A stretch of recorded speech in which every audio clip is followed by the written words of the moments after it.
দর্শক, ম্যাচ জিতলেই নতুন ইতিহাস গড়বে বাংলাদেশ। সুযোগ রয়েছে বিশ্ব চ্যাম্পিয়নদের বাংলা ওয়াশ করার। আর এই ম্যাচে কিনা একাদশে পরিবর্তন আনতে চলেছে বাংলাদেশ। এমনকি পরিবর্তন আসতে পারে নেতৃত্বেও, সেই সাথে সুযোগ পেতে পারেন তারকা এক অলরাউন্ডার। অস্ট্রেলিয়ার বিপক্ষে মিরপুরে সিরিজের শেষ ম্যাচে তবে কেমন একাদশ নিয়ে মাঠে নামতে চলেছে টিম টাইগার্স, সেটি জানবো আজকের এই ভিডিওতে। বিস্তারিত জানতে ভিডিওটি সম্পূর্ণ দেখার অনুরোধ রইল।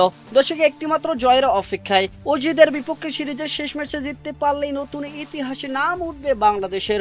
বিশ্ব চ্যাম্পিয়ন অস্ট্রেলিয়াকে হোয়াইট ওয়াশ করার কীর্তি গড়বে লাল সবুজের প্রতিনিধিরা। তবে মাইটি অজিদের হোয়াইট ওয়াশ করা তো আর চাটকিখানি কথা নয়।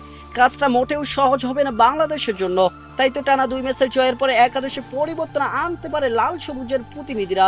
বিশেষ করে অধিনায়ক মেহেদী হাসান মিরাজকে বিশ্রামে দেওয়ার সম্ভাবনা উড়িয়ে দেওয়াই যায় না। তার পরিবর্তে অধিনায়কের দায়িত্বটা দেওয়া হতে পারে নাজমুল হোসেন শান্তের কাঁধে। ওপেনিং পজিশনে আবারও বেঞ্চে বসেই কাটাতে হবে সাইফ হাসানকে।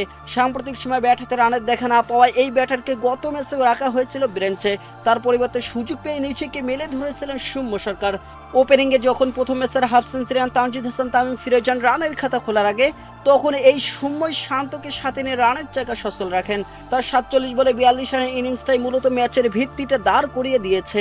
এদিকে সৌম্যর সাথে ওপেনিং পজিশনে দেখা যাবে তানজিদ হাসান তামিমকে। প্রথম ম্যাচে ঝড়ো 50 হাঁকানো এই ব্যাটার দ্বিতীয় ম্যাচে যদি ফিরে যান 0 রানেই, তবে তামিমের ওপরে ভরসা রাখছে টিম ম্যানেজমেন্ট। ওয়ান ডাউন পজিশনে খেলবেন নাজমুল হোসেন শান্ত।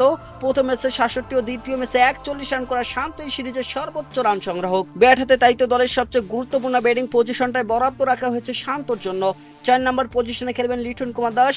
মিডল অর্ডারে এই লিটনে টাইগারদের ব্যাটিং ইউনিটের স্তম্ভ।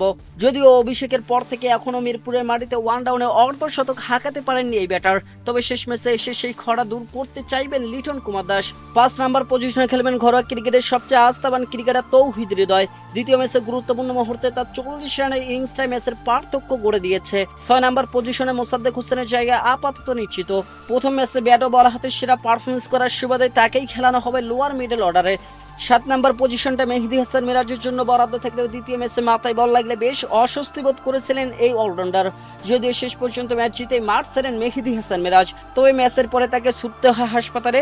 সেখানে নিবিড় পর্যবেক্ষণ শেষে তিনি বাসায় ফিরেছেন ঠিকই, তবে তৃতীয় ম্যাচে মাঠে নামার মতো ফিট আদৌ আছেন কিনা সেটাও একটা প্রশ্ন রয়েই যায়। আর এমন যদি হয় তাহলে সুযোগ পেতে পারেন শেখ মাহাদী হাসান। ম্যাচ গড়ানোর ঠিক একদিন আগে স্কোয়াডে আনা হয়েছে মেহেদী হাসানকে। হয়তো তাকেই একাদশে খেলাতে পারে টিম টাইগার্স। স্পিনে মেহেদীর সঙ্গে সঙ্গী হবেন তানভীর ইসলাম।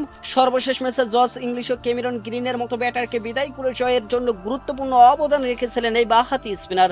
এছাড়া পেসারদের তালিকা থাকবেন নাহিদ রানা, তাসকিন আহমেদ ও মুস্তাফিজুর রহমান।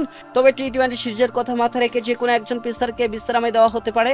সেক্ষেত্রে সুযোগ পেতে পারেন বাঁহাতি পেসার শরীফুল ইসলাম।